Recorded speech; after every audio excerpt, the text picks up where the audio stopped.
रन्जन दैमारि सारखौ बख'नायनि आरो बिटिआर गोरोबथानि माखासे दफाफोरखौ लानानै सेन्ट्रेल मिनिस्टारजों सावरायदों। प्रमद बर' बिथां सारमोन आरो एबसुनि गेदेरमा सोद्रोमाफोर आरो माखासे मानि इउपिपिएलनि सोद्रोमाफोर। थारैनो बिनि गेजेरावनो नोंथाङा बुजिनो मोनगोन दुलाराय बर' फरायसा आफादनिफ्राय खोरोमदाव औवारि बिथां सारा मा फोरमायदों। नायलांनि बिदिब्ला जों खोनासंनानै लानि इम्पर्टेन्ट भिडिअफोरखौ जों खोनासङा नालाय नायनि दिनै।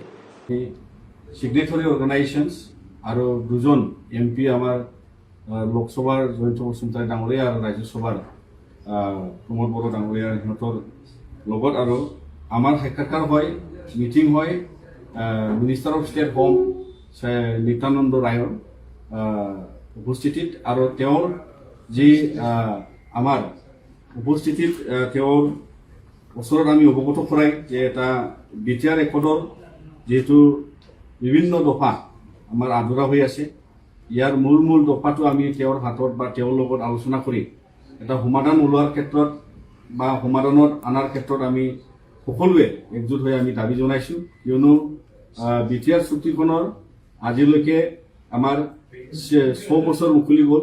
তো ইয়াৰ ক্ষেত্ৰত অতি সোনকালে ভাৰত চৰকাৰৰ আৰু অসম চৰকাৰৰ কাৰণে যিখিনি কৰণীয় আছে তেওঁলোকক যাতে ভাৰত চৰকাৰৰ পৰা অসম চৰকাৰৰ সমাধান আনিবলৈ তেওঁলোকে হিচাপ প্ৰয়োগ কৰে তাৰ কাৰণে আমি আলোচনা কৰিলোঁ। প্ৰথমে আমি আপোনালোকক জনাব বিচাৰিছোঁ যে বিটিআৰ একৰ্ডখনত অবজেক্টিভ হিচাপে আমাৰ অগমেণ্টেশ্যন অফ বাউণ্ডাৰী আৰু পাৱাৰ এণ্ড ফাংচনছ।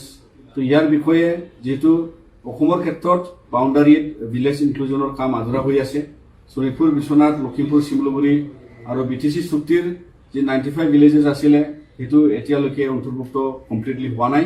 আজিলৈকে কমিশ্যনৰ দ্বাৰা 60 ভিলেজেছ ইনক্লুড হৈ গৈছে আৰু 21টো হ'ল নলবাৰী আৰু দৰঙৰ পৰা হোৱা টোটেল 81 ভিলেজটো ইনক্লুড হৈছে। কিন্তু মেইন একৰ্ডৰ সম্পৰ্কে অন্তৰ্ভুক্ত হোৱা গাঁওখিনি হ'ল টোটেল 60 গাঁও। তো ইয়াৰ ক্ষেত্ৰত যিখিনি আধৰুৱা হৈ আছে আমিও কেন্দ্ৰীয় চৰকাৰক আহ্বান জনাইছোঁ যাতে অসম চৰকাৰে অতি সোনকালে আমাৰ যি আধৰুৱা কাম সেইটো সোনকালে কমিশ্যন গঠন কৰি আকৌ গাঁও অন্তৰ্ভুক্ত কামটো আৰু ষ্টাৰ্ট কৰে তাৰ কাৰণে আমি আহ্বান জনাইছোঁ।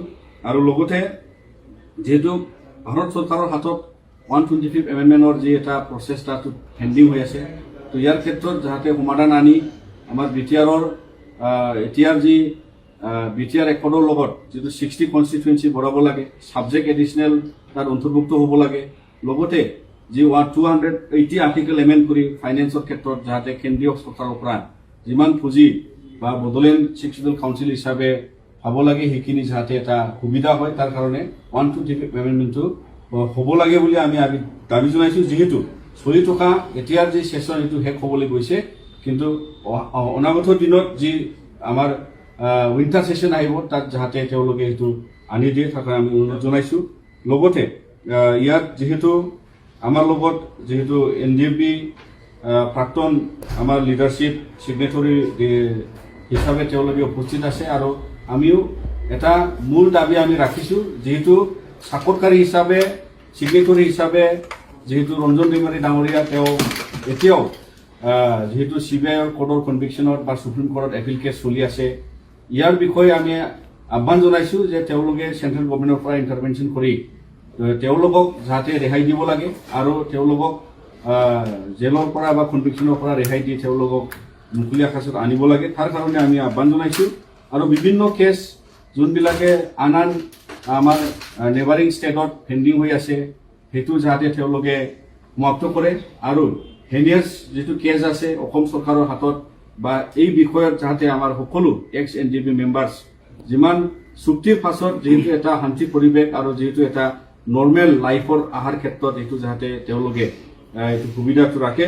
আৰু যিহেতু নন হেনিয়াছ কিছু কেছ আছে সেইটো প্ৰায় উইথড্ৰ হৈছে, তথাপিও কিছু কেছ আছে য'ত মানে এতিয়াও চামন আহে, ইয়াৰ ক্ষেত্ৰত যাতে অসম চৰকাৰে পদক্ষেপ লয় আৰু ভাৰত চৰকাৰৰ হোম মিনিষ্ট্ৰীৰ নিৰ্দেশত যাতে এইবোৰ সমাধান আহে তাৰ কাৰণে আহ্বান জনাইছোঁ। আৰু আমাৰ অসমত যিহেতু কাৰ্বি আংলঙৰ ক্ষেত্ৰত SC হিলছৰ যে ইণ্ডিয়াৰ যিহেতু শিডিউল ট্ৰাইব কনষ্টিটিউচনেল অৰ্ডাৰৰ লগত আমাৰ আসামত যেহেতু দুই ভাগত এটা প্লেন্স আৰু এটা হিলছত আছে তাৰ কাৰণে কাৰ্বি আংলঙত বসবাস কৰা, ডিমা হাছাওত বসবাস কৰা বড়োসকলৰ কাৰণে যিটো বড়ো কছাৰী সাৱধান থাকিব লাগে, হিল ষ্টেটাছ পাব লাগে।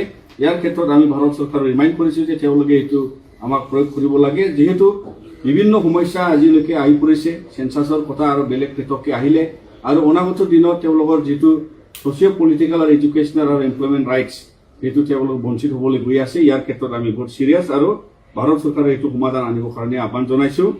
আনফিনেদি আমাৰ যিহেতু অসমত এতিয়া Bodo Kachari welfare autonomous council আছে, ইয়াৰ ক্ষেত্ৰতো আমি চেণ্ট্ৰেল গভৰ্ণমেণ্ট ইণ্টাৰভেনশ্যন কৰি যাতে ইয়াত সম্পূৰ্ণ সমৰ্থন কৰি তাত ইলেকশ্যন পাতিব লাগে। গাঁও নিৰ্ধাৰণৰ ক্ষেত্ৰত, গাঁও অন্তৰ্ভুক্তৰ ক্ষেত্ৰত, নটিফিকেশ্যনৰ ক্ষেত্ৰত, সমষ্টি নিৰ্ধাৰণৰ ক্ষেত্ৰত তেওঁলোকে এইটো সমাপ্ত কৰিব লাগে বা আনিব লাগে। ইয়াৰ ক্ষেত্ৰত আমি ইনফৰমেশ্যন কৰিবৰ কাৰণে আহ্বান জনাইছোঁ। মোৰ লগত আমাৰ ইয়াত UBPO আৰু প্ৰাক্তন NDP যিটো ৱেলফেয়াৰ এছ'চিয়েশ্যনৰ পৰা তেওঁলোকে আছে, আৰু মানে আমাৰ UBPOৰ পৰা আমাৰ সভাপতি তেওঁ আছে, তেওঁলোকেও ইয়াত মানে আপোনালোকৰ ওচৰত কথা ৰাখে।